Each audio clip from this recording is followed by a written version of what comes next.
একজন প্রশ্ন করেছেন, আমি 5টি দোকান ভাড়া নিয়েছি, প্রত্যেক দোকান থেকে 3 লাখ টাকা করে সিকিউরিটি নিয়েছি, দোকান যখন ছেড়ে দিবে তখন সেই টাকা দিয়ে দিব, এটা কি বৈধ? বুঝেননি কথা? দোকান ভাড়া দেওয়ার সময় কয় লাখ টাকা সিকিউরিটি দিছে? কয় লাখ টাকা?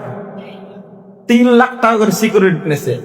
20 বছর পরে, 10 বছর পরে যখন ছেড়ে দেবে দোকান, তখন কি ওই টাকা ফেরত দেবে।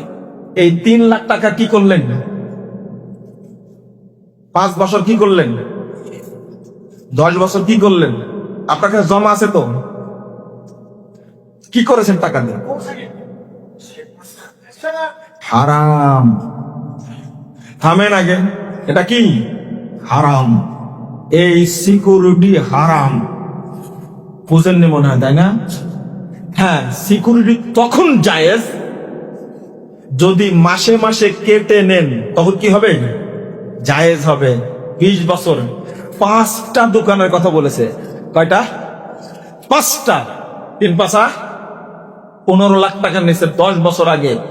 এই 15 লাখ টাকার ইনকাম আপনার হারাম, হারাম, হারাম, হারাম। কথা বোঝা গেছে? এটা বৈধ না। দিতে পারেন সিকিউরিটি, শর্ত দিবেন কি মাসে মাসে ভাড়া থেকে কি পরিশোধ, তখন জায়েজ হবে। আশা করি বুঝতে পেরেছেন।